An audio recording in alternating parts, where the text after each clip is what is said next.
What if I told you that the beautiful game we all know and love has been slowly dying for the past 30 years? That the Premier League, often hailed as the pinnacle of football, might actually be its downfall? Let's find out the scary truth of how the Premier League has broke football forever. To understand how we got here, we need to take a trip down memory lane. Picture this. It's the late 19th century, and football is just starting to take root in England. It's not the glitzy, glamorous sport we know today. No, it's a humble game, played in parks and muddy fields by working class folks looking for a bit of fun after a long day at the factory. Fast forward to the early 1990s and things are about to change dramatically. The top clubs in England are getting restless. They want more money, more control and more power. And so, in 1992, the Premier League is born, promising a new era of football that would change the game forever. But little did anyone know just how much this new league would transform the sport. What started as a way to bring more excitement and financial stability to English football would eventually lead to a complete overhaul of the game's very soul. As the Premier League kicked off, excitement was in the air. Fans were thrilled at the prospect of a more competitive, high-quality league. The clubs were eager to reap the benefits of increased exposure and financial opportunities, but beneath the surface, tensions were already brewing. The introduction of TV broadcasting rights was like striking oil in the football world. Suddenly, clubs had access to unprecedented amounts of money. This influx of cash didn't just change the financial landscape, it completely revolutionized it. Clubs could now spend more on players, improve their stadiums, and attract top talent from around the world. But with great power comes great responsibility, and not everyone was prepared for the consequences of this newfound wealth. The gap between the haves and the have-nots in English football began to widen at an alarming rate. As the money poured in, so did the interest from wealthy investors. Billionaires from around the globe saw the potential in the Premier League clubs and wanted a piece of the action. This led to a dramatic shift in club ownership, with traditional local owners being replaced by foreign tycoons with deep pockets. The arrival of these wealthy owners brought a new level of spending to the game. Transfer fees and player wages skyrocketed, creating a financial arms race that smaller clubs simply couldn't keep up with. The dream of a local lad playing for his hometown club became increasingly rare as teams looked to foreign stars to bolster their squads. Meanwhile, the lower divisions of English football watched from the sidelines as the Premier League clubs raced ahead. The financial disparity between the top flight and the rest of the football pyramid grew wider with each passing season, creating a gap that seemed impossible to bridge. The transformation of English football didn't happen overnight, but its effects were profound and far-reaching. Let's break down how the Premier League's rise to power changed the very fabric of the game. First and foremost, let's talk about money. The Premier League became a financial juggernaut, with TV deals worth billions of pounds. This influx of cash allowed clubs to spend astronomical sums on players. But here's the kicker. This wasn't just about buying better players, it was about creating a whole new economy within football. Suddenly, players who might have been content with a modest salary were demanding wages that would make your eyes water. We're talking about teenagers earning more in a week than most people make in a year. But can you blame them? When there's that much money floating around, everyone wants their slice of the pie.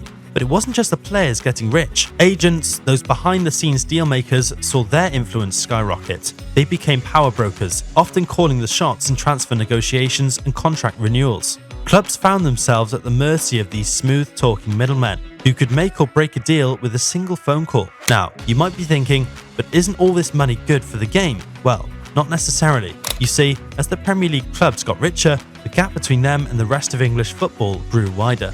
It's like the Premier League clubs were driving Ferraris while the lower league teams were stuck with rusty bicycles. This financial disparity had a domino effect. Smaller clubs, once the lifeblood of English football, found themselves struggling to stay afloat. The dream of climbing the football pyramid became just that, a dream. The idea of a small-town club rising through the ranks to challenge for the Premier League title? Well, that became about as likely as finding a unicorn in your backyard. It wasn't just about money. The very culture of football began to change. Remember those working class roots we talked about earlier? Well, they started to fade away. As ticket prices soared, many long-time fans found themselves priced out of the game they loved. The terraces, once filled with passionate locals, were increasingly populated by corporate clients and tourists. And the atmosphere of some of England's greatest stadiums, such as Old Trafford and Anfield, have suffered as a result. The commercialisation of football reached new heights. Everything became a branding opportunity. Team shirts became billboards. Stadiums were renamed after the highest bidder, and even half-time became a chance to sell you something.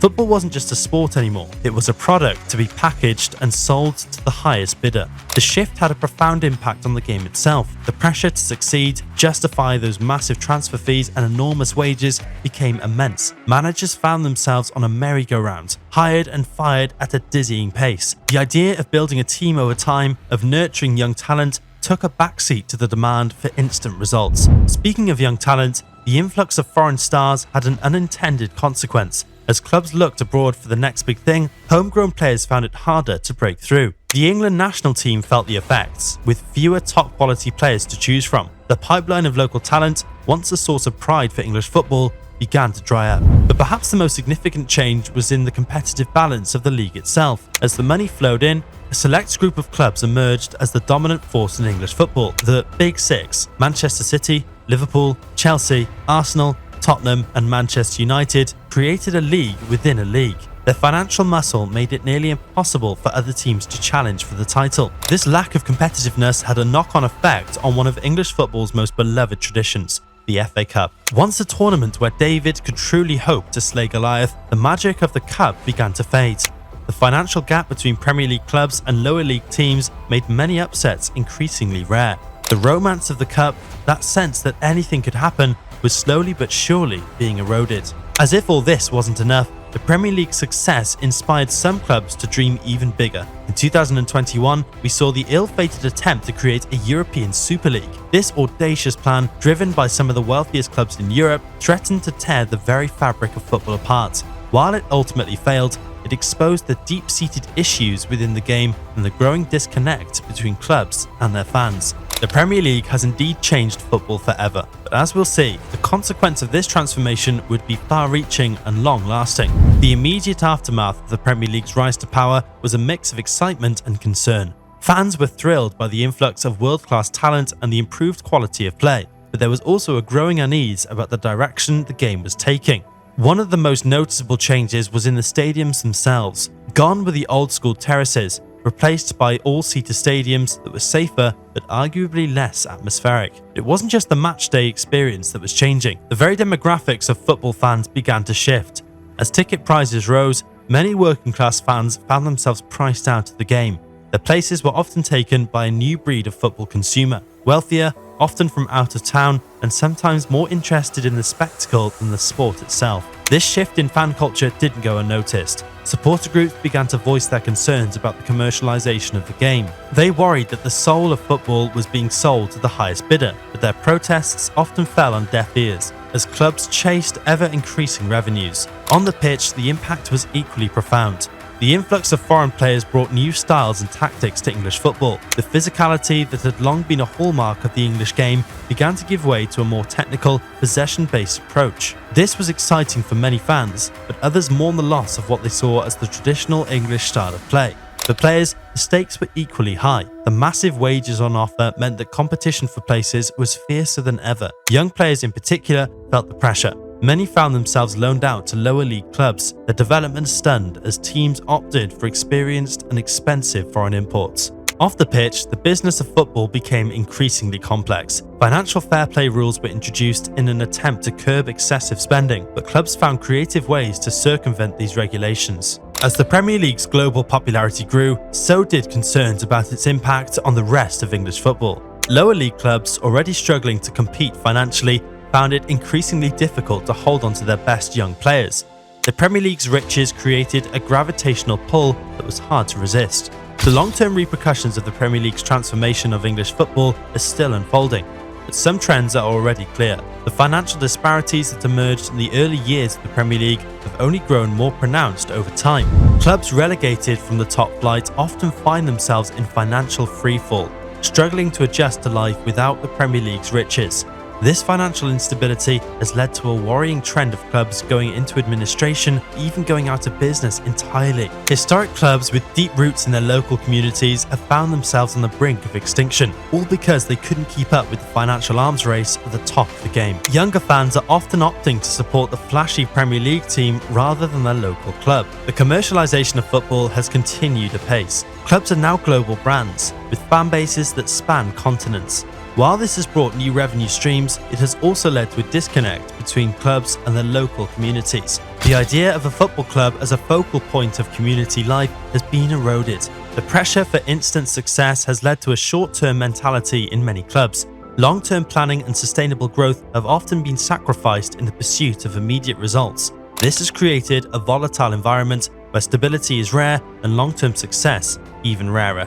The influence of wealthy owners has also had long-lasting effects. While some have invested heavily in their club's infrastructure and youth development, others have treated their teams as playthings or financial instruments. This has led to concerns about the very integrity of the sport. The Premier League's success has also had a ripple effect on leagues around the world.